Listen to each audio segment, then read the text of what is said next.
paling sophisticated untuk menangani masalah-masalah termasuk penyakit. Nah, yang disebut dengan the new normal artinya kita hidup bersama dengan COVID-19, kita bisa mengontrol penyakit, bukan sebaliknya. Kalau saya hidup bersama dengan suami saya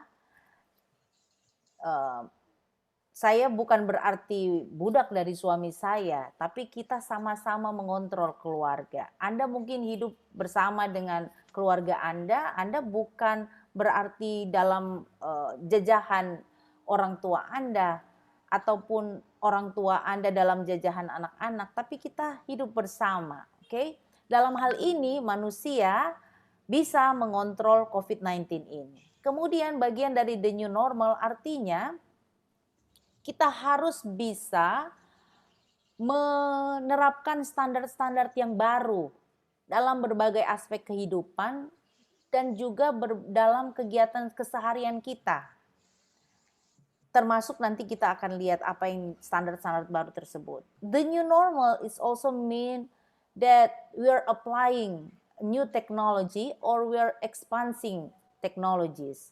Seperti teknologi informasi, komunikasi, artificial intelligence, itu semua adalah bagian yang tidak bisa dipisahkan dari new standard. Namun yang terpenting dari the new normal adalah bagaimana perilaku kita itu bisa berubah. Dan ini adalah satu keharusan. Dan kalau merubah perilaku manusia itu memang tidak mudah. Tapi dalam menghadapi the new normal kita harus berubah. Itu wajib. Perilaku kita harus berubah. Dan untuk berubah itu tidak bisa sekejap, memang harus ada intervensi yang sistematis untuk kita bisa memodifikasi faktor-faktor yang disebut faktor predisposisi, faktor penunjang, dan juga faktor pendorong. Kita akan lihat selanjutnya faktor-faktor apa itu semua. The new normal bukan berarti kita meniadakan batasan-batasan. Orang bilang, oh sekarang ada selalu istilah, oh boleh kok datang Manado, so new normal. Benar, tapi bukan berarti kalau sudah ada pembatasan di batas-batas Tomohon Manado ataupun di Minut Manado, bukan berarti kita menghilangkan peraturan-peraturan tersebut. Atau juga the new normal bukan berarti kita kembali ke kebiasaan kita yang lama, yaitu apa? Yang tidak sering cuci tangan, kemudian yang tidak menjaga kesehatan. Bukan berarti kita kembali ke lifestyle tersebut, lifestyle kita sebelum pandemik. The new normal juga bukan berarti abnormal. Kalau kita menggunakan masker, kalau kita menjaga jarak, itu bukan berarti abnormal. Apalagi the new normal bukan berarti kita mempraktekkan perilaku yang beresiko. Adik-adik mahasiswa sering kali, sebelumnya Anda sudah melakukan pekerjaan yang baik sekali dengan melaksanakan KKT secara daring. Namun ada beberapa kelompok yang justru mempraktekkan perilaku yang beresiko dan bahkan tidak sehat. Berkumpul bersama, tidak menggunakan masker, tidak menjaga jarak fisik. Kemudian makan bersama, itu kemungkinan untuk saling bertukar droplet itu sangat tinggi dan tidak cuci tangan. Okay? The new normal also means that we should not do the new normal in a short notice. Artinya yang tadi saya sebutkan, ada sistematik, harus ada persiapan untuk intervensi. Tidak bisa kalau kita mau bilang, Anda tentu sudah mungkin mengalami, kalau di desa kemudian tiba-tiba kita datang, Bapak Ibu harus the new normal. Besok, tidak bisa. Jadi harus ada penyampaian terlebih dahulu, sosialisasi terlebih dahulu. Dan terutama kita tahu masyarakat kita sendiri, struktur masyarakat kita itu berbeda-beda. Jadi kita tidak bisa menerapkan the new normal itu secara bersamaan. Sehingga ini juga alasan kenapa ada zonasi. Kita tidak bisa menerapkan pembatasan total atau lockdown di semua daerah tanpa melihat karakteristik individual ataupun karakteristik masyarakat dan organisasi. Nah, kita akan lihat kalau apa yang disebut the new normal baik di level individu maupun level komunitas. Level individu, kita sendiri sebagai pribadi, sebagai perorang itu harus meningkatkan yang namanya promosi kesehatan. Meningkatkan perilaku gaya hidup yang sehat, termasuk di dalamnya diet yang seimbang dan juga melakukan aktivitas fisik.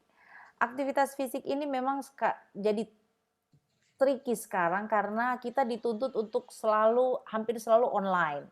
Kuliah online, rapat online, webinar online. Mungkin kalau tidak pandemi kita webinar sama-sama ke aula Unsur atau mungkin kita buat di aula 4 karena kan ini dari Nerioli, dari Kominfo maksudnya, dari relawan TIK.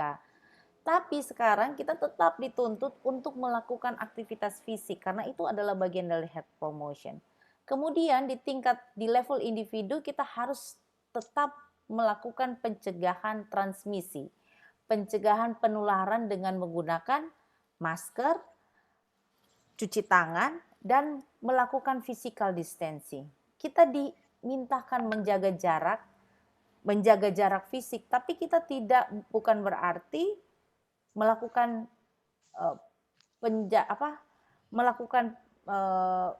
the social distancing at all. Kita tetap boleh bersosialisasi lewat teknologi-teknologi yang kita miliki sekarang. Dan the new normal ini has started already. Kita sudah melakukannya. Kita sudah bukan di tahap lagi persiapan nol, tapi kita sudah ada di tahap melakukan. New normal life bisa artinya setelah kita melihat semua pemaparan tadi, kita boleh mendefinisikan yang namanya hidup di era new normal itu adalah satu gaya hidup atau satu standar hidup yang disebabkan oleh pandemi COVID-19 yang membuat manusia itu tetap bisa hidup sehat, bisa melakukan peran-peran sosial dan fungsi-fungsinya dan juga tetap bisa produktif dan terutama bisa mencapai hidup yang sejahtera. Itulah yang kita sekarang sementara jalani, new normal life. Kalau kita bandingkan dengan definisi sehat yang kita lihat hampir sama, hanya bedanya bahwa kita ada trigger sekarang, yaitu COVID-19. Oke? Nah, sekarang bagian atau topik berikutnya, bagaimana tadi saya sebenarnya menyebutkan kita sudah ada di kebiasaan baru. Tapi seperti juga disebutkan sebelumnya, kita itu melakukannya itu bertahap. Jadi mungkin ada kelompok-kelompok masyarakat yang sudah melakukan, ada yang baru mau melakukan, ada yang sementara mematangkan adaptasi kebiasaan baru. Sekarang kita akan lihat. Sebenarnya WHO menyatakan bahwa ada 6 kriteria sebuah atau satu negara itu bisa membuka secara bebas restriction atau aturan-aturan itu dengan memenuhi 6 kriteria ini. Pertama, kita boleh kembali benar-benar ke arah kehidupan yang sebelumnya walaupun banyak pembatasan kalau kita sudah bisa mengontrol itu penyebaran penyakit. Kedua, kalau kita punya sistem kesehatan yang mampu untuk mendeteksi, untuk menguji serta melakukan isolasi dan mengatasi semua permasalahan-permasalahan COVID-19 tersebut. Kemudian kita juga harus bisa mengontrol COVID-19 ini serta resikonya itu di fasilitas-fasilitas kesehatan. Kita sudah harus bisa mengontrol baik di tempat kerja termasuk sekolah-sekolah. Kita boleh mengontrol kasus-kasus yang import dan terutama ini komunitas kita, masyarakat kita itu harus bisa teredukasi dan harus bisa diajak bersama untuk bisa menerapkan new normal. Ini 6 kriteria di mana kita benar-benar bisa melakukan hidup atau new normal itu. Nah, ini penjabaran dari yang saya sebutkan sebelumnya. Jadi artinya yang berkaitan dengan health promotion itu kita harus mengontrol penyebaran penyakit. Kita juga harus di bagian akhir ini mungkin bagian yang kemarin banyak dibicarakan dalam webinar mengenai komunikasi, informasi dan edukasi. Ini penting sekali karena itu berkaitan bukan hanya health promotion tetapi khusus untuk COVID-19 itu sudah dijadikan sebagai metode pencegahan penyakit yang spesifik untuk COVID-19 ini. Oke. Untuk terutama, tadi saya sudah sebutkan untuk di level individu, di level komunitas, kita harus bisa mengontrol dan menjaga jarak. Oke? Nah, itu yang harus kita ingat dan sementara kita lakukan bahwa mau tidak mau kita menerapkan yang namanya WFH. Kalaupun ada yang sudah masuk tempat kerja ataupun sekolah ataupun kuliah, mau tidak mau itu standar yang baru itu harus diterapkan. Terakhir, bahwa environmental health dan sanitation standard itu harus diperbaharui agar supaya orang itu tetap bisa datang ke tempat-tempat umum. Nah, khusus bagi kita yang ada di dunia pendidikan, kita sudah menerapkan ini, penyesuaian di teaching and learning. Kita sudah memodifikasi fieldwork kita seperti saat ini KKT, kita tetap jalan proses akademik kita karena syukur kita punya ahli-ahli dan panitia memang bisa berpikir lebih, punya visi yang lebih luas sehingga kita melakukan modifikasi KKT. Modify fieldwork ini adalah bagian dari adjustment kita. Kemudian juga tentu dalam ujian-ujian kita sudah melakukan online web based examination termasuk ujian masuk. Bagi mahasiswa baru yang mungkin beberapa hadir di tempat ini, Anda mungkin yang mengalami generasi yang mengalami ujian keluar online, ujian masuk pun online. Pokoknya semua Anda online.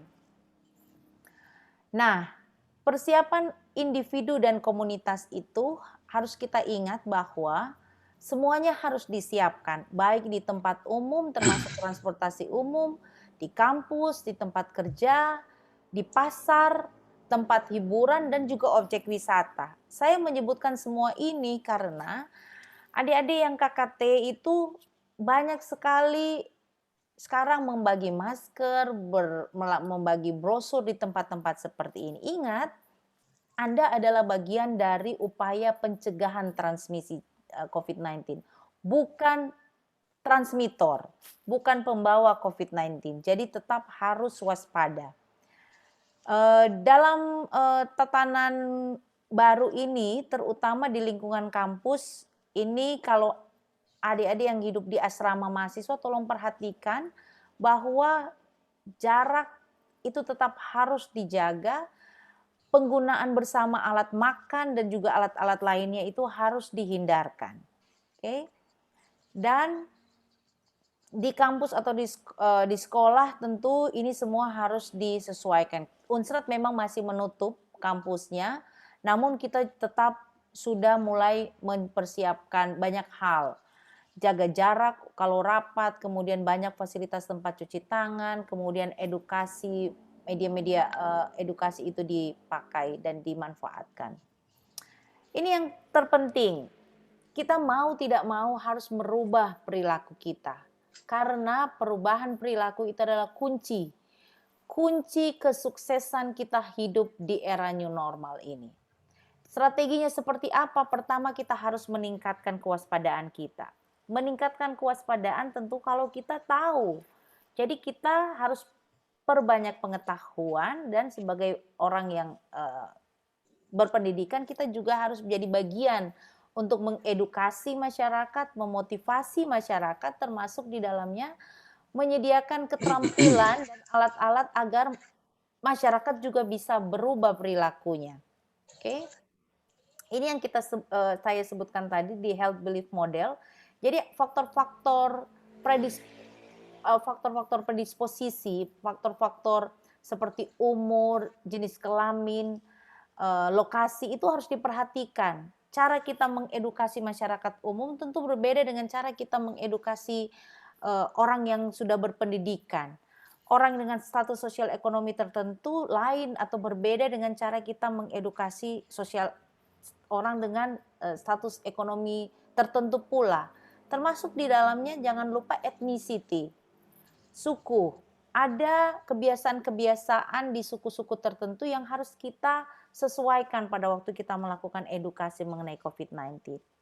Di samping tentu kita memanfaatkan dalam model ini disebutkan bahwa untuk mengubah perilaku individu ini penting sekali. Kampanye dengan media, physical reminder seperti iklan, seperti pamflet, seperti flyer itu penting sekali karena itu adalah cues atau trigger untuk tetap mempertahankan aksi atau perilaku. Termasuk di dalamnya, sayang sekali tapi termasuk di dalamnya itu keberadaan keluarga atau teman kita yang sakit. Karena itu bisa jadi reminder untuk kita untuk tetap mempertahankan yang harus kita lakukan berkaitan dengan perilaku hidup bersih dan sehat. Oke? Teamwork itu sangat penting. Kalau kita KKT ini ada di satu kelompok, di satu posko itu dari berbagai disiplin ilmu, kita perlu sekali yang namanya multidisciplinary teamwork. Karena bukan hanya sektor kesehatan saja yang mampu mengatasi, tapi sektor-sektor lainnya.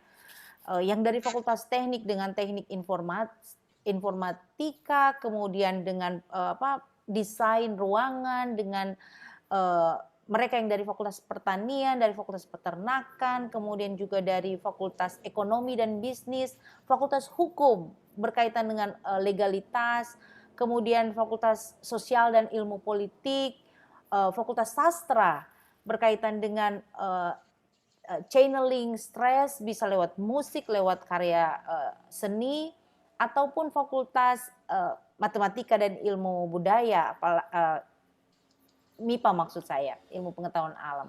Jadi semua itu harus bekerja sama agar supaya tercipta yang namanya kolaborasi interprofesional.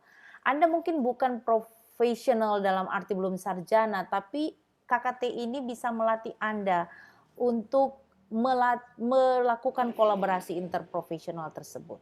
Oke? Ini adalah bagian dari salah satu kampanye yang diberikan oleh gugus tugas pusat Indonesia Gotong Royong Optimis Lawan COVID-19. Jadi kita tetap harus optimis dan untuk itu kita harus bergotong royong. Kita harus tetap disiplin melaksanakan protokol kesehatan, kita tetap menunjang inovasi untuk menemukan vaksin dan alat kesehatan, serta menunjang program tes masif, pelacakan yang agresif, serta tindakan medis. Oke? Saya rasa demikian materi saya, mudah-mudahan bermanfaat. Jika Anda ingin mendalami lagi, Anda boleh masuk di website WHO, Kemkes, terutama COVID-19, website Award in Data, kemudian beberapa materi saya ambil dari kuliah pakar di Asosiasi Perguruan Tinggi Kesehatan Masyarakat Indonesia. Dan tentu silahkan untuk berdiskusi, teman-teman dosen pengawas dan juga dosen pembimbing akan bisa membantu menjawab. Terima kasih untuk perhatiannya. Dan semoga bermanfaat. Wassalamualaikum warahmatullahi wabarakatuh. Shalom.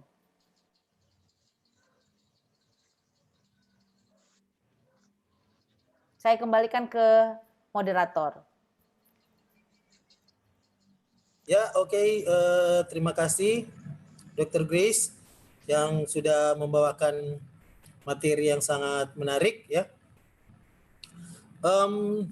Untuk selanjutnya kita akan memberi kesempatan kepada Ner Rignolda. Halo? Halo, Ner Stanley. Sudah. Ya, I'm standby. Sudah hadir? Siap.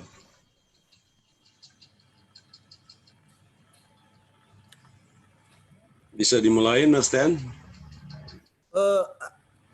Ini tolong suara dari Ner Rignolda belum kedengaran nih, suara dari Ner Oda. Oke, tes mic. Boleh, Ner Stan? Halo? Nurse Stanley, boleh? Sudah terdengar sih kalau dari Oh ya, Nurse Stanley bisa dengar? Tes 1 2. Gambar sudah muncul tapi suara belum kedengaran dengan baik, Ner Oda. Ya, tapi Dr. Grace bisa dengar. Jangan di Nurse Stanley masalahnya. Bisa. Oh, itu bisa. Nurse Stanley, suara di Nurse Stanley kayaknya yang ada sedikit trouble.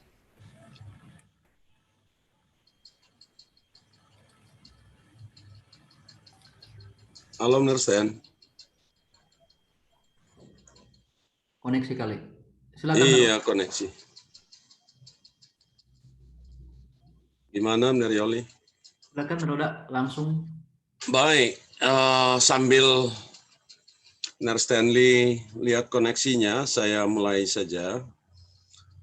Terima kasih kepada teman-teman pelaksana, Nerioli, Relawan TIK, teman-teman Kominfo, dan seluruh pihak yang sudah memfasilitasi acara ini.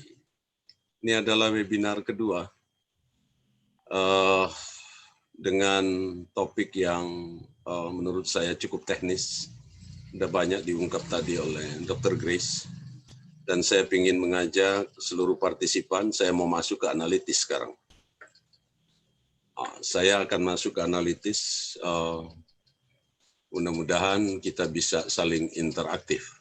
Ya, baik, saya share slide ya.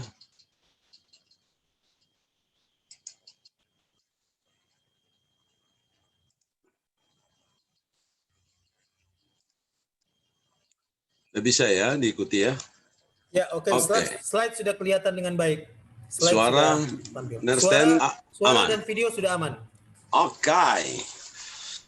Meskipun ini agak serius analitik, saya ingin melengkapi saja atau saya banyak melibatkan pemikiran saya di dalam presentasi pada sore hari ini. Kenapa? Karena ini adalah hari Sabtu dan kalau matahari sudah mau masuk, kita akan masuk malam minggu. Ya, makanya tadi adik-adik mahasiswa, ramenya minta ampun. Saya tahu itu the effect of weekend. Jadi banyak yang berpikir malam minggu, tetapi silakan aja jaga jarak, ciptakan gimana asiknya lah ya.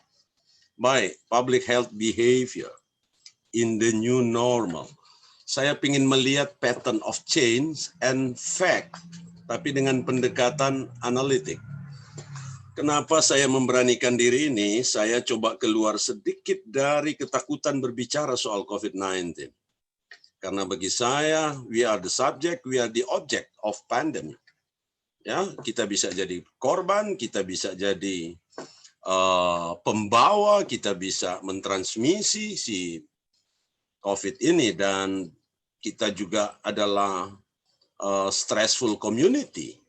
Dan saya adalah bagian dari itu. Oleh karena itu saya memberanikan diri. Akhirnya saya harus menelusuri soal behavior change. Ya, baik. Saya pergi ke pandangan WHO yang paling terakhir. Ini barusan dirilis 4th of September. Kemarin ya.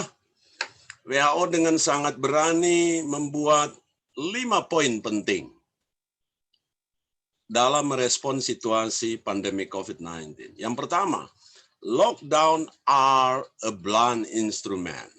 Ya, kita semua pasti paham bahwa di awal-awal pandemi ini lockdown adalah sebuah istilah yang banyak dibicarakan. Dan hari kemarin 4 September ini dikatakan sebagai instrumen yang tumpul. Ya, tumpul dia. Saya katakan aja begitu, saya terjemahkan begitu. Dan WHO baru kemudian membuat sebuah stres, non-communicable diseases, NCDs. Ini adalah faktor risiko, vulnerable groups of people ya, yang selama ini kita selalu mendengar bahwa ada kelompok orang yang kemudian sangat susceptible terhadap COVID-19. Dan ini dikelompokkan yang beresiko ini yang non-communicable diseases. Artinya mereka-mereka yang sebelumnya vulnerable karena bawaan penyakitnya, ini dia menjadi masalah kalau itu non-communicable diseases. Ya, ini sudah dia tekankan dengan beberapa catatan. Yang berikut adalah, ini menarik menurut saya. WHO merekomendasikan sebuah obat, ya, yang namanya corticosteroid. Saya kira teman-teman medical doctor pasti tahu soal obat ini. Dan itu akan diberikan pada pasien yang betul-betul severely and critically ill. Jadi yang betul-betul sakitnya sudah parah dan kritis, maka bisa dianjurkan penggunaan obat ini. Kemudian dua bagian yang terakhir dalam poin ini, perhatikan yang dua terakhir, COVAX Facility. Jadi belakangan kita berbicara soal vaksin. Dan ini sudah dibuatkan semacam apa namanya, panduannya secara global, dan sudah ada 78 negara ikut serta di dalam skim ini. Ya.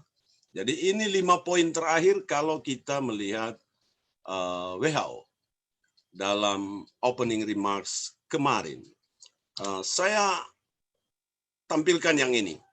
Yang ini adalah COVID-19 Vaccine Global Access. Ini yang sempat bikin heboh juga nih. Katanya bisnis, bla bla bla bla bla. Tetapi yang sebelah kanan ada sebuah panduan ya. Silakan aja diperiksa, ini sudah disiapin. Dan baru 78 negara menyepakati ini atau masuk dalam skim ini. Diharapkan tentu ya lebih banyak menurut WHO. Tetapi how COVAX facility works ini sudah ada panduannya. Dan saya kira ini adalah bagian kelima yang sudah distres oleh WHO dalam konteks COVID-19. Nah, ini yang saya bilang saya memberanikan diri. What is new normal? Tadi dari versi Dr. Grace sudah disampaikan ya. Saya langsung aja new normal. Dalam pandangan saya, new normal adalah a stage of situation. Jadi suatu stage dari situasi. Tentu karena kita bicarakan pandemi COVID-19, berarti ini stage of situation terkait dengan COVID-19. Saya kemudian coba mendefinisikan dia sebagai new order and behavior with new norm. Ya, ini adalah suatu tatanan dan kebiasaan atau lifestyle dengan norma-norma yang baru. Ya, norma-norma yang baru yang diadaptasikan terhadap the dynamic of COVID-19 pandemic dan socio-economic condition.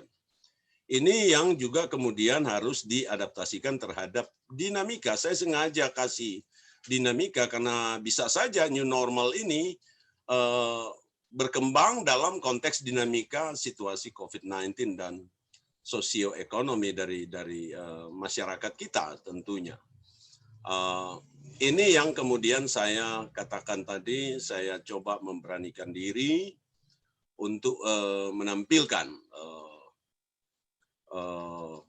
definisi seperti ini. Yang berikut, ini saya kembali tampilkan karena sudah sangat sering ditampilkan. Saya akan tampilkan karena saya tadi sudah coba memberanikan diri dalam analisa saya terkait dengan what is the definition of new normal. Ini adalah COVID-19 standard precautions. Ya, jadi ini adalah standar pencegahan COVID-19. Semua kita tahu ada 7 faktor ini yang paling besar lah, yang paling sering kita diedukasi. Clean your hand often with soap, bla bla bla, hand sanitizer. Ya, begitu. Tentu ini menjadi masalah ya bagi orang yang tidak suka cuci tangan ya, bagi yang biasa cuci tangan juga nggak masalah, dan saya kira ini tidak berat-berat amat. Cuman kalau saya perhatikan banyak fasilitas cuci tangan yang sudah tersedia di banyak titik, sekarang sudah makin sedikit orang pergi. Bahkan ada yang memang cuma tempatnya ada, airnya nggak ada, sabunnya kering dan lain-lain. Yang berikut adalah avoid touching your eyes, nose, mouth dengan tangan yang kotor. Tentu ini Ada orang yang memang punya kebiasaan ya, tangannya main ke sana kemari ini. Jadi ini pengendalian tangan juga nih. Kemudian bagaimana avoid close contact, putting distance between yourself other people. Nah, ini juga dalam kondisi yang kita lihat sekarang ini adalah persoalan, termasuk juga culture kita ya.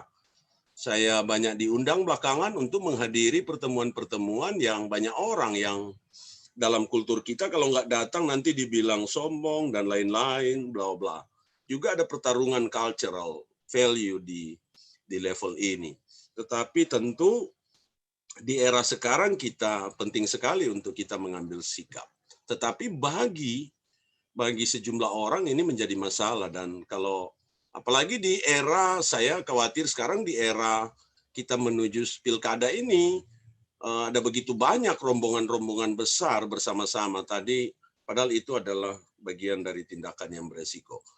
Dan seterusnya sudah disampaikan tadi. Paling tidak ini adalah COVID-19 standard precaution yang harus kita adaptasikan. Yang berikut, ini adalah contoh normal protokol. Saya harus tampilkan kembali ini, karena kemarin sudah ada pelonggaran atau sudah diberi kelonggaran untuk bisa mulai bekerja, terutama di sektor-sektor tertentu. Maka protokolnya harus seperti ini. Kira-kira ini protokol yang resmi dikeluarkan oleh pemerintah ya. Saat perjalanan ke tempat kerja, kalau pakai fasilitas umum harus seperti apa. Ya memang harus jauh-jauhan ya, seperti pada gambar sebelah kiri. Kemudian kalau sudah ada di tempat kerja, kita harus seperti ini. Kemudian yang biasa saling berdekatan, berjabat tangan, dan lain-lain, ini tidak dianjurkan sama sekali. Harus ditinggalkan kebiasaan itu. Saat tiba di rumah, kemudian kita harus mandi, dan seterusnya, dan seterusnya. Paling tidak saya harus tunjukkan bahwa ini adalah protokol dalam new normal. Artinya, ini adalah bisa jadi sesuatu yang baru bagi banyak orang ya, tetapi mungkin bagi sedikit orang ini adalah sesuatu yang biasa atau yang mudah untuk diadopsi. Nah, sekarang tadi ada satu teori yang sempat ditampilkan dalam yang memang sangat top dalam dunia kesehatan. Saya sekarang mau sedikit melakukan pendalaman yang ini yang saya bilang tadi, kita bisa diskusikan bersama. Saya bisa dikritik, kita bisa saling kritik, tetapi nanti saya akan tunjukkan fakta terakhir yang juga ada grafiknya tadi ditampilkan oleh Dr. Grace. Ada dua teori secara umum yang bisa kita bahagi terkait dengan perubahan perilaku. Sekali lagi catatannya adalah merubah perilaku adalah bukan hal yang mudah ya. Bukan hal yang mudah. Banyak orang tua itu kewalahan ngurusin anak dan selalu dia bilang kelakuan sudah bisa merubah ini. Begitu. Dan kadang life is a change of behavior yang harapannya adalah semakin dewasa semakin lebih baik. Oke, yang pertama adalah teori individual behavior dan behavior change. Salah satunya adalah yang ditampilkan oleh Dr. Grace tadi, the health belief model.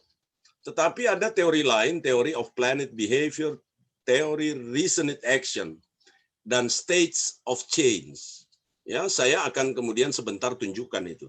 Tetapi ketiga teori ini yang datang dari kajian-kajian perubahan perilaku itu berada di level individu, ya, berada di level individu. Kalau kita perhatikan tadi ada beberapa protokoler yang gambarnya saya tunjukkan, itu banyak memang mengatur pada level individu atau menuntut perubahan perilaku pada level individu. Dan tiga teori inilah yang kemudian cukup major, cukup utama dipelajari. Dan bagi mahasiswa KKT, meskipun KKT mungkin sudah berada di penghujung periode, boleh membaca ketiga dan dua tambahan teori ini. Saya kira ini menarik, karena ini bisa menjawab persoalan-persoalan kalian di lapangan. Yang berikut adalah teori yang disandarkan atau berada pada level social dan technological theories, ya, terkait dengan perubahan perilaku. Yang pertama adalah teori social practice dan diffusion innovation theory. Di bagian bawah dari slide saya ini, saya kemudian mengumpulkan seluruh variabel yang dipakai pada seluruh teori dan model yang mengkaji soal perubahan perilaku pada manusia, ya.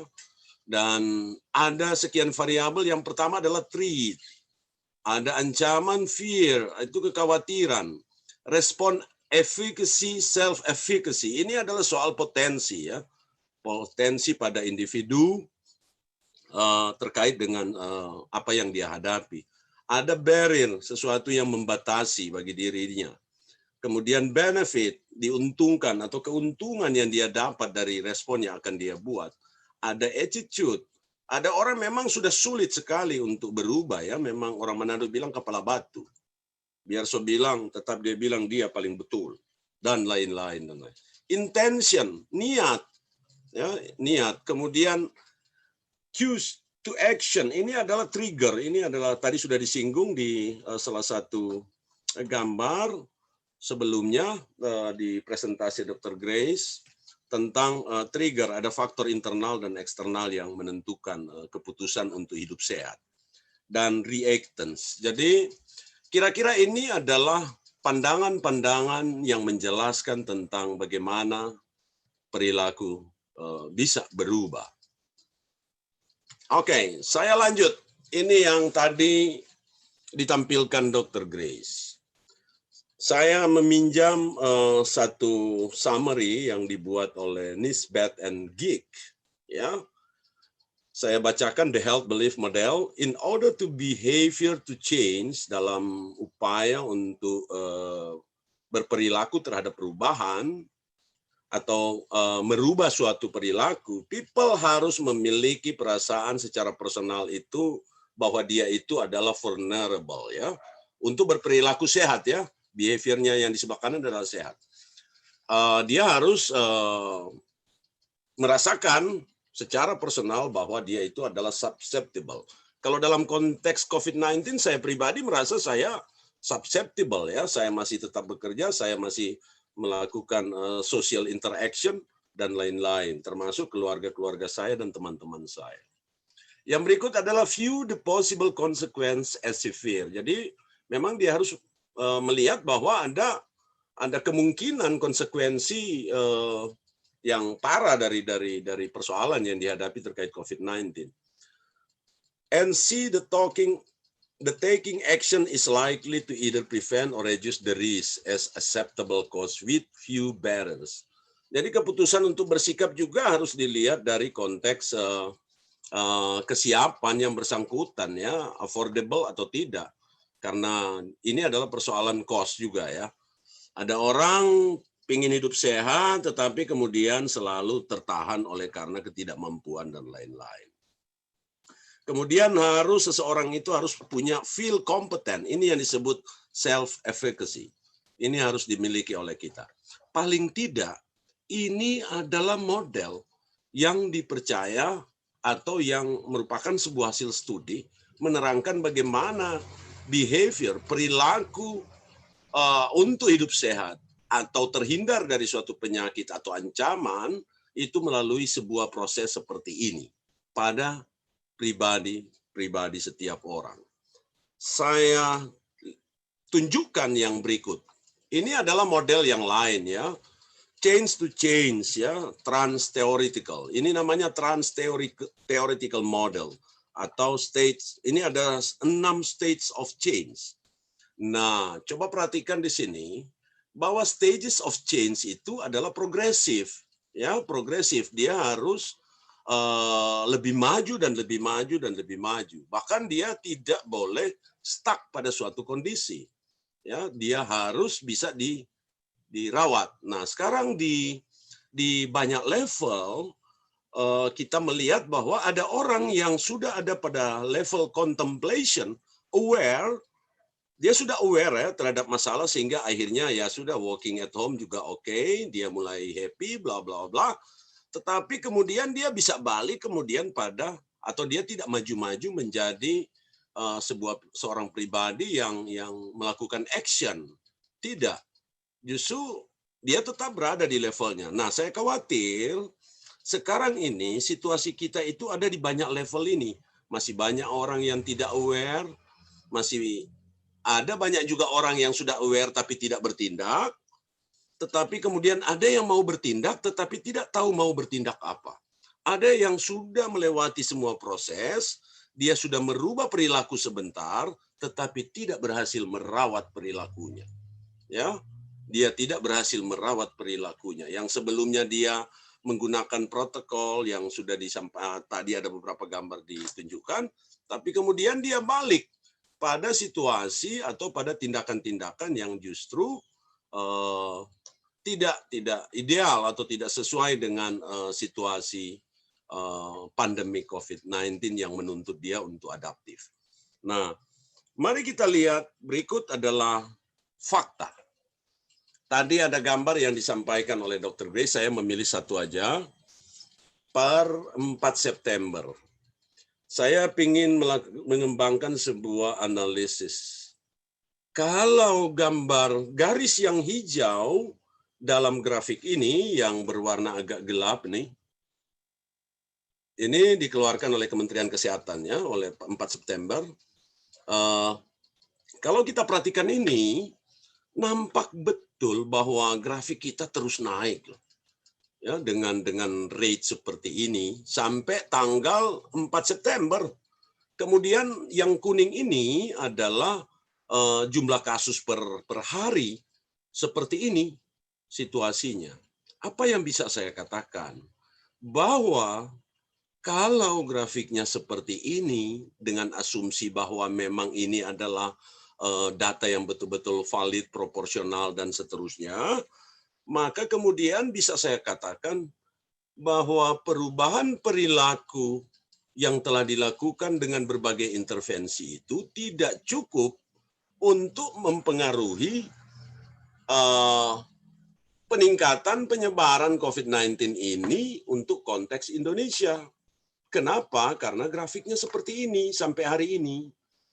Jadi sekali lagi intervensi yang sudah dibuat, PSBB, new normal, adaptasi kebiasaan baru, dengan segala edukasi yang dibuat, belum cukup. Jadi buat adik-adik mahasiswa, kalian yang hampir 4.000 yang sedang melakukan kegiatan hari ini, upaya yang kalian lakukan pun bisa nampak secara nasional itu bisa tidak signifikan. Ya, artinya kalau kita percaya bahwa perubahan perilaku adalah bagian dari sesuatu yang harus terjadi dalam merespon COVID-19, lebih khusus tentu penyebarannya, maka kemudian kita bisa lihat lewat fakta ini, saya pakai statistik saja ya, bahwa intervensi itu belum signifikan membuat pengaruh terhadap penyebaran COVID-19 lebih khusus di Indonesia. Ada masalah apa? Nah, ini yang harus kita analisis lebih jauh. Tentu kalau kita balik pada beberapa teori tadi, sekali lagi intervensi itu harus kita lakukan ternyata secara terintegrasi, kontinu, adaptif, dan betul-betul dilakukan secara bersama. Nggak bisa tadi ada seperti yang disampaikan oleh Dr. Grace, ada zona-zona dan lain-lain. Model transmisi dari COVID-19 ini, kalau kita membatasi zona dalam gambar yang sangat absurd, artinya sangat-sangat tidak jelas batasannya, hanya administratif, maka transmisi atau orang yang dinamis ini bisa kemudian memang membuat zona-zona tadi berubah-berubah warna. Artinya perubahan pada perilaku ini harus betul-betul tertanam dengan baik dan harus termaintain, terpelihara. Dan itu harus dilakukan secara terintegrasi, yang kalau dalam bahasa WHO begini dia mengatakan, pada level nasional, upaya pencegahan COVID-19 itu dia konsepkan dengan national unity. Kalau pada skala global, karena ini juga ditentukan atau dipengaruhi oleh situasi global, maka secara global ini harus dibangun solidaritas bersama. Saya kira itu, Nersten, yang bisa ini, dan saya harap ini bisa dikritisi oleh partisipan, oleh kita semua, terkait dengan topik yang dibahas. Saya kembalikan ke Nersten. Oke, terima kasih Dr. Grace dan Ner Oda yang sudah membawakan materi. Kita beri kesempatan pertanyaan dari peserta, dipersilakan. Ya, ini kita masih punya waktu. Jika Anda ingin bertanya mungkin bisa raise hand atau langsung ditulis di chat. Dan jangan lupa untuk absen ya. Untuk absen sudah kami kirimkan linknya di chat ya. Jadi silakan untuk mengambil absen, mengisi beberapa pertanyaan yang ada di situ. Ya, absen ini akan dibuka sampai jam 8 malam. Ya, absen akan dibuka sampai jam 8 malam. Oke, kami beri kesempatan yang ingin bertanya, silakan. Ini sudah ada 2 orang yang raise hand. Yang pertama Yohanes Sulu dan bersiap Yosua Julio. Jadi silakan untuk Yohanes Sulu, saya sudah meng-unmute Anda. Yohanes Sulu, dipersilakan Yohanes Sulu. Silakan Yohanes Sulu yang ingin bertanya, silakan. Yohanes Sulu, silakan di-unmute.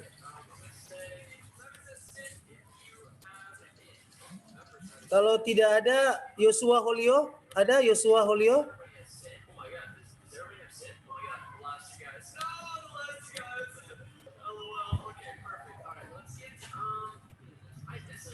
Yosua Holio ada?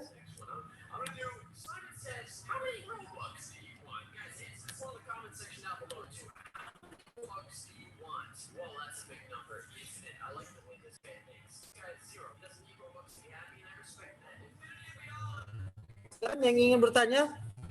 Rivenly France, ada Rivenly France? Ada benar, ada. Iya, silakan Rivenly. Benar. Ya, silakan Rivenly.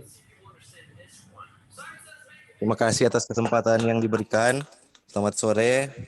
Nama saya Rivenly France dari Posko 12 Minsel. Saya ingin bertanya tentang bagaimana meyakinkan orang tentang pentingnya protokol kesehatan di era new normal ini. Terlebih khusus orang-orang yang memiliki keterbatasan berpikir atau orang-orang yang memiliki gangguan jiwa. Karena realita yang saya lihat di lapangan, seperti di pasar, di terminal, di kerumunan orang, dan di lain-lain masih banyak orang-orang gangguan jiwa yang tidak melaksanakan protokol kesehatan. Jadi, bagaimana cara meyakinkan atau pendekatan kepada mereka agar memenuhi protokol kesehatan? Karena jika mereka tidak memenuhi syarat protokol kesehatan, nantinya akan meresahkan masyarakat di sekitar mereka. Terima kasih. Oke, terima kasih Rivenly untuk pertanyaan. Silakan monitor Dr. Grace menjawab pertanyaan dari Rivenly. Bagaimana menerapkan protokol kesehatan untuk mereka yang mengalami gangguan kejiwaan. Terima kasih. Oke, terima kasih moderator Mr. Stanley. Juga buat pertanyaannya dari Rivenly France, Posko Minsel. Sebenarnya ada 2 hal sebenarnya kalau saya lihat yang Anda tanyakan. Anda menyebutkan penerapan protokol kesehatan bagi mereka yang ada gangguan jiwa. Tapi Anda menyebutkan juga mereka yang berkumpul di pasar, yang berkumpul di tempat-tempat umum. Menurut saya pertama saya mau luruskan dulu. Jadi kita tahu bersama memang orang yang memiliki gangguan mental atau gangguan jiwa itu jumlahnya semakin banyak. Tetapi tidak akan sebanyak untuk sampai bisa berkumpul di tempat umum. Berkumpul yang Anda sebutkan kan tadi berkumpul. Kalau kelihatannya ada di tempat ramai, artinya beberapa orang di antaranya. Tapi yang Anda sebutkan tadi berkumpul, jadi saya sempat senyum-senyum. Jangan-jangan Anda maksudkan semua orang yang di pasar atau yang berkerumun itu adalah orang dengan gangguan jiwa. Walaupun memang tidak semua orang yang dengan gangguan mental itu harus didiagnosis. Oke, saya mau dulu. Bagi yang memiliki gangguan mental berat, artinya mereka yang harus menerima pengobatan dan terapi, itu memang kita tidak bisa mengharapkan mereka menerapkan protokol kesehatan, sama halnya dengan mereka tidak dapat mengurus dirinya sendiri. Jadi ini hal yang berbeda. Dan untuk mereka yang memiliki gangguan jiwa dan gangguan mental yang berat, memang jika tidak memungkinkan untuk mengurus diri sendiri, sehingga memang sekarang memang dianjurkan untuk institutionalize, artinya mereka harus dirawat di satu institusi kesehatan. Tapi ini hal yang menarik juga mungkin boleh saya sampaikan. Jadi saya terpikir bahwa memang jangan salah bahwa memang dengan keadaan pandemik ini tingkat stres itu sangat meningkat. Walaupun bukan berarti harus harus masuk rumah sakit, tapi tingkat depresi itu secara statistik, jadi kenyataan itu menunjukkan bahwa tingkat depresi itu sangat meningkat di era pandemi ini. Nah, itu hal pertama yang saya mau jawab. Hal berikutnya yang mungkin implisit disebutkan bahwa memang tidak mudah untuk mengedukasi orang mengenai protokol kesehatan ini. Terlebih mereka yang belum punya kesadaran yang cukup. Sehingga tadi baik saya maupun Neroda menyebutkan bahwa behavior change itu memang butuh waktu dan harus sistematis. Tidak semudah kita membuat orang tertarik di satu film. Kalau ada film baru, walaupun sekarang orang sudah ke bioskop, tapi kalau ada film baru mungkin dengan mudah, relatif lebih mudah untuk menarik orang masuk nonton bioskop untuk film tertentu, daripada membuat orang yang dulunya tidak biasa cuci tangan sekarang harus selalu cuci tangan. Membuat orang yang merasa tidak nyaman menggunakan masker di tempat umum sekarang harus menggunakan masker. Membuat orang yang tidak terbiasa untuk menjaga jarak sekarang baku dapa sunemboli jabat tangan, apalagi cipika-cipiki. Itu yang memang sangat sulit. Dan itu dulu yang harus kita tanamkan sebagai edukator. Anda sebagai pemberi edukasi dan yang memberikan contoh harus ingat bahwa harus tahu dan paham bahwa pertama, kita memang memerlukan perubahan perilaku. Kedua, perubahan perilaku itu tidak mudah karena memang harus ada tahap-tahapan. Sehingga banyak ahli-ahli sebelumnya sudah mengemukakan model-model mengenai perubahan perilaku tersebut. Tadi sudah disebutkan ada banyak model. Karena memang perubahan perilaku itu sudah disadari sejak lama tidak mudah. Namun hal yang bisa kita tarik dari berbagai teori dan juga pengalaman kita bahwa kalau kita punya kesadaran, kita akan relatif lebih mudah untuk mengikuti peraturan. Nah, kesadaran itu didapatkan kalau kita punya pengetahuan mengenai hal tersebut. Kalau orang dipaksa mencuci tangan, selalu mencuci tangan, tapi tidak tahu apa kepentingan cuci tangan. Untuk orang yang tidak berpendidikan maupun orang yang berpendidikan. Saya ingat waktu di awal pembekalan ada beberapa slide yang saya tunjukkan yang berkaitan dengan kenapa perlu cuci tangan dengan sabun. Dr. Jane saya rasa juga sudah menunjukkan slide itu bagaimana molekul sabun itu bisa memecah molekul lemak yang ada di lapisan dinding sel mikroorganisme. Mungkin bagi yang berpengetahuan seperti Anda semua itu akan lebih mudah untuk menerima.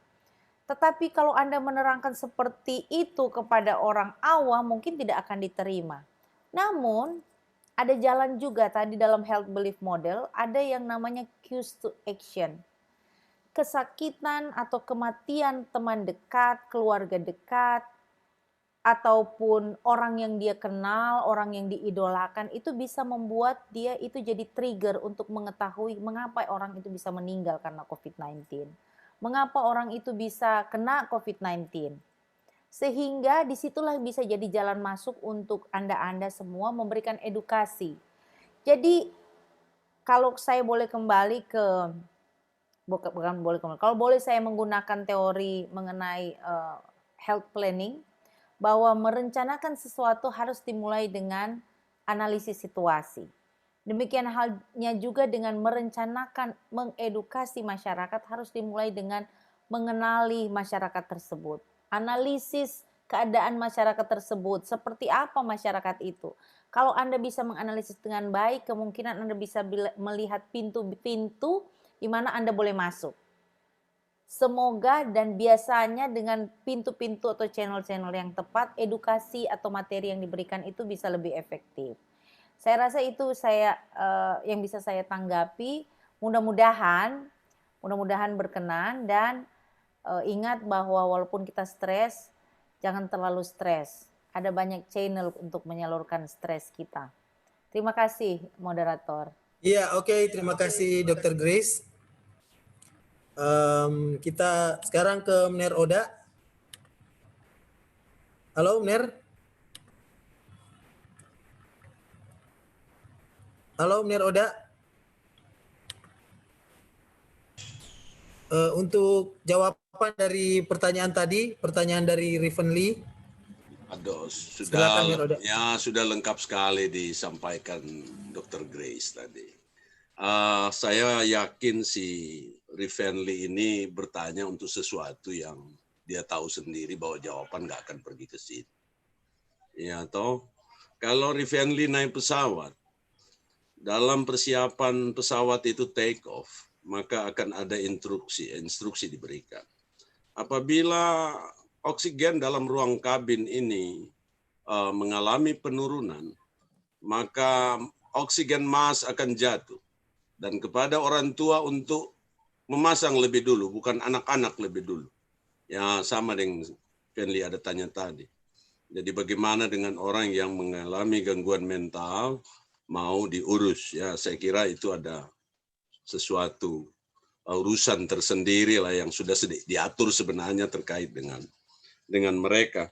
Justru yang banyak dipertanyakan, Fenli, yang you tidak bertanya tadi terkait yang gangguan jiwa adalah, mestinya kan jauh lebih jujur lah.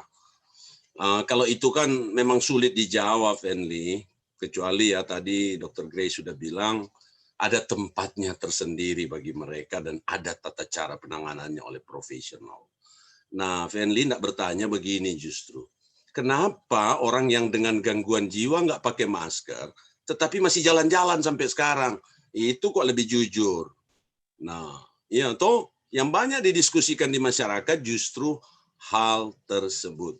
That is the mystery of COVID-19. Dari awal saya adalah pribadi yang berpandangan ada kegagalan ilmu pengetahuan di dalam memahami pandemi COVID-19. Kegagalan yang saya maksud jangan disalah terjemahkan. Bahwa virology adalah ilmu pengetahuan yang sempat kita tinggalkan karena dianggap tidak terlalu berguna. Itu yang saya maksud kegagalan. Akibatnya apa? Virus seperti yang sekarang menimbulkan persoalan besar di dunia ini, itu karena dianggap sebelumnya adalah sesuatu yang akhirnya, ya kita tahu sekarang, laboratorium yang harus kita sediakan itu ternyata juga terbatas. Kenapa? Karena memang ya kita tidak punya kesiapan sebelumnya. Akhirnya kita mendapat kendala soal itu. Virus sendiri berkembang justru di dunia militeri dalam konteks biologi, tetapi di kita sendiri, termasuk di perguruan tinggi, pengetahuan tentang virus, apalagi yang seperti ini, itu justru menurut saya agak tertinggal. Akibatnya apa? Kemudian kita termasuk, Indonesia termasuk yang merespon COVID-19 ini, ya kita masih membutuhkan banyak fasilitas dukungan, termasuk dana yang cukup besar ya untuk merespon dia secara lebih detail. Tetapi secara global juga sebenarnya situasinya sama. Ya kan, banyak orang kemudian secara ilmu pengetahuan meninggalkan. Saya tergabung di dalam grup yang kami saling share soal riset COVID-19, dan saya melihat betapa banyak riset itu masih amat sangat mendasar. Ya, amat sangat mendasar. Artinya memang kita memiliki ketertinggalan. Tetapi saya tetap meyakini pertama adalah precautionary principle adalah sesuatu yang harus dipegang oleh kita semua menghadapi situasi yang uncertainty.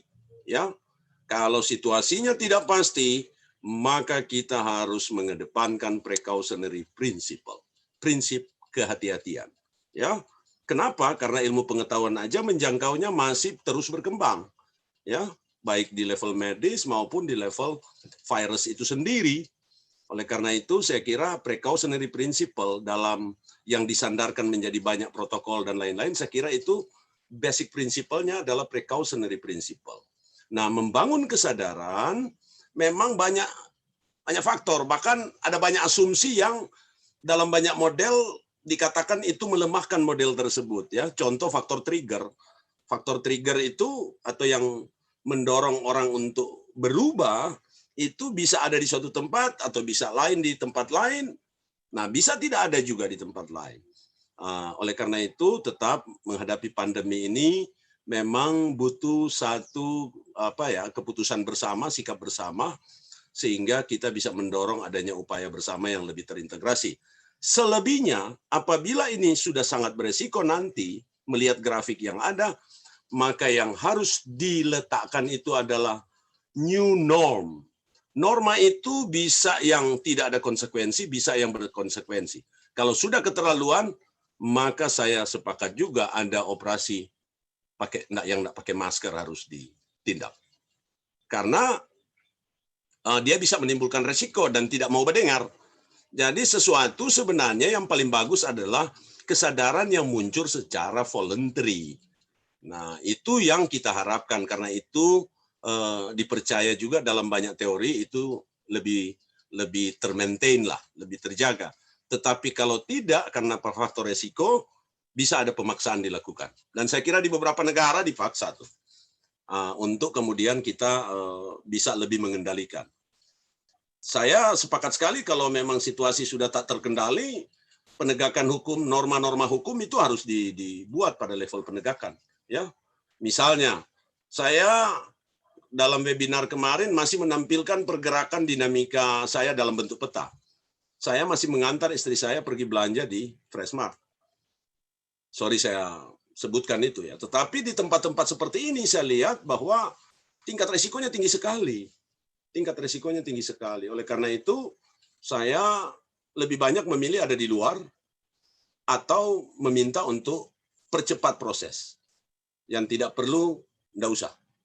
Nah, ini ke depan kalau seandainya memang sudah ada aturan dibuat dilanggar, menurut saya harus ada punishment, termasuk dilarang masuk. Saya kira seperti itu, Nersten dan Fenli, ini adalah tantangan kita bekerja dengan human. Kita tidak bekerja dengan non-human ya, yang makhluk tidak hidup. Kalau makhluk hidup, dia akan berdinamika. Saya kira itu responnya, Nersten Lee. Iya, oke. Iya, terima kasih Ner Oda. Kita sudah sampai pada penghujung acara ini. Kita akan mendengarkan sepatah kata dua dari Bapak Sekjen Relawan TIK Indonesia, Bang Said. Gimana Bang Said, sudah hadir? Monitor Bang Said. Salah. Pak Doktor ya. Ini baru saja doktor ilmu komputer nih Bang Said nih. Bang Said gimana, udah hadir Bang Said? Hadir. Aduh, gimana Bang? Waduh, selamat Bang ya, udah dokter nih. Kita Terima kasih Bapak kabar Stanley. gembira banget nih Bang Said. Bang Said tolong dong dikasih sepatah kata dua nih buat teman-teman mahasiswa. Baik, terima kasih. Mohon maaf, ini saya tadi juga dihubungi Bang Yauli, lagi on the way. Terima kasih dari tim Manado yang sudah, tim Musrat ya, sudah sesi kedua membuat acara ini. Kemudian dari pembicara-pembicara Ibu Grace, Bapak Rika Nolda yang banyak sekali membahas tentang society terkait dengan e-health di masyarakat dari sisi pandangan kesehatan. Ini sangat bermanfaat karena zaman COVID seperti ini banyak sekali yang pandangan-pandangan yang berbeda dan lain-lain ini sudah dicerahkan dengan pakar-pakarnya langsung dari kesehatan, kemudian dari ahli-ahlinya. Saya kira teman-teman yang hadir pada hari ini sangat bersyukur karena kita bisa mendapatkan informasi yang jelas, dan dari kegiatan ini kami merasa sosialisasi yang dilakukan dengan jumlah peserta yang di Zoom ini 748, belum lagi di Zoom sebelahnya, ini bisa disampaikan kepada yang tidak hadir atau yang belum hadir ya, yang ada di sini, supaya apa-apa saja ilmu yang diperoleh pada pertemuan sore hari ini bisa juga didapatkan untuk teman-teman saudara kita yang ada di luar. Karena perkembangan kesehatan dan lain-lain, isu penting yang ada di dunia ini sampai pada kadang ada, mohon maaf, saya kadang terpikir ini suatu bisnis yang besar sepertinya dari luar untuk menjual vaksinnya. Karena kalau dalam ilmu komputer kan, yang mahal itu bukan virusnya yang disebarkan, tapi adalah vaksinnya. Saya tidak tahu apakah logik itu juga sama dengan logik yang ada di kesehatan. Mohon maaf, tapi begitulah bisnis yang dibangun dalam computer science. Jarang sih ada yang menimbulkan sesuatu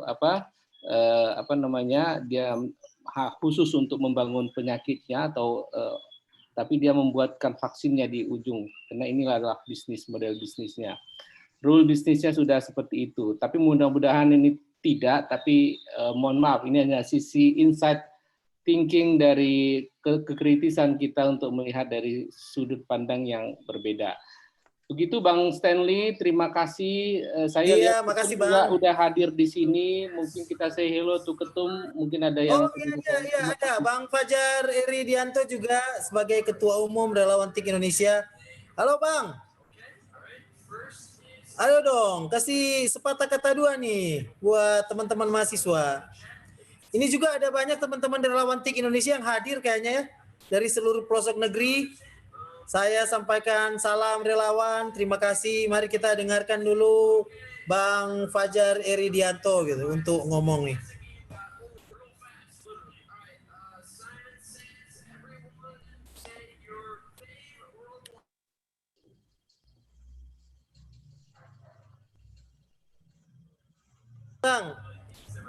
Bang Fajar, silakan.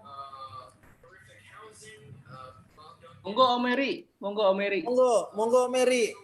Sepatah kata dua dong. Ayo. Oh di mute ya?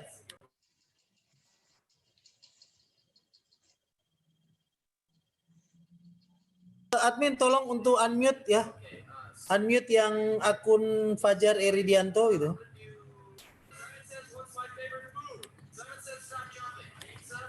Oke, terima kasih. Selamat sore Iya, semuanya. Wah, di sini tempatnya para manajer berkumpul, tempatnya para pakar berkumpul. Dan selamat datang teman-teman KKT 124 nih. Nggak terasa udah angka 124. Kalau nggak salah dulu pas waktu kami ada di Manado, itu di KKT berapa ya? Masih 111-an. 111. 111 Bang, 111. 111. Itu juga banyak Bang, 2000-an Iya, kalau nggak salah ya. satu tempat olahraga, saya ingat itu. Nah, dan sekarang sudah sampai ke angka 124.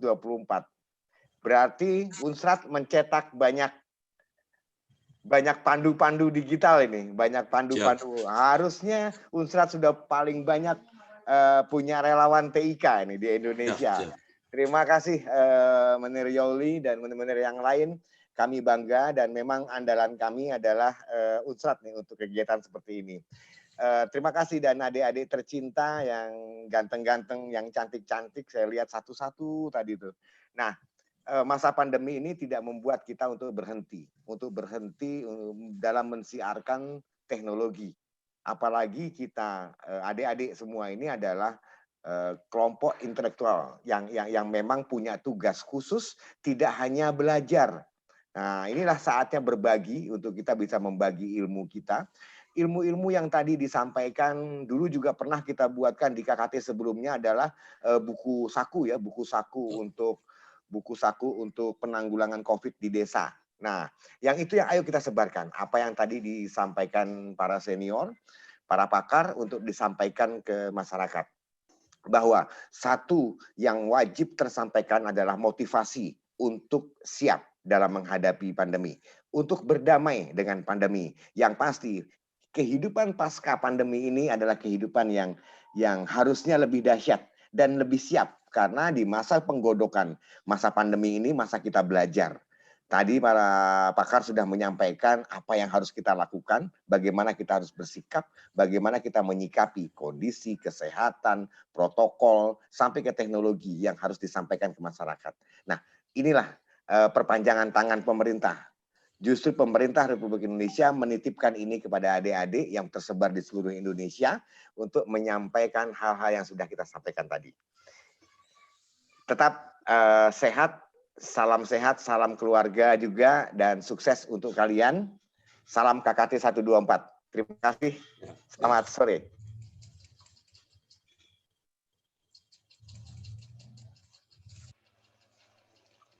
Silakan, Mr. Lee.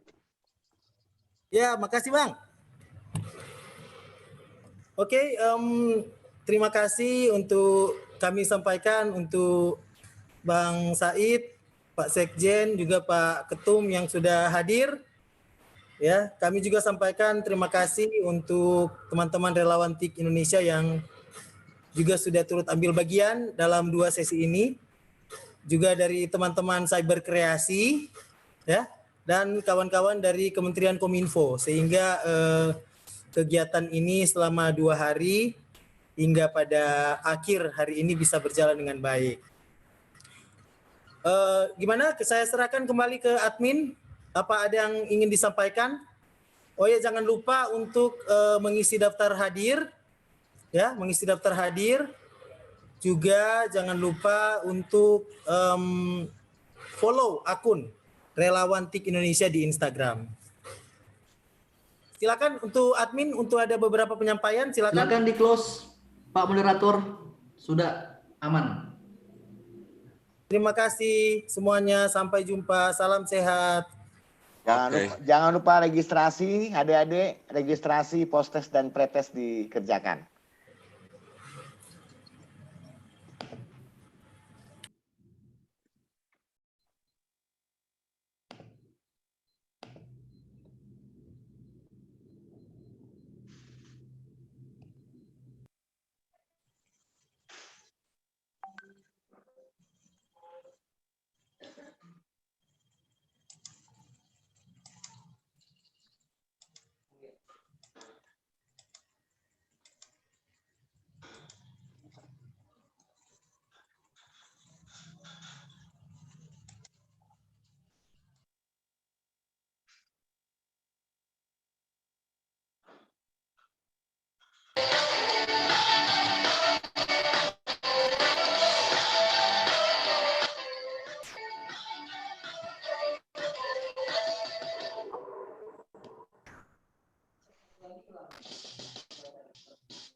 you all the blessed life.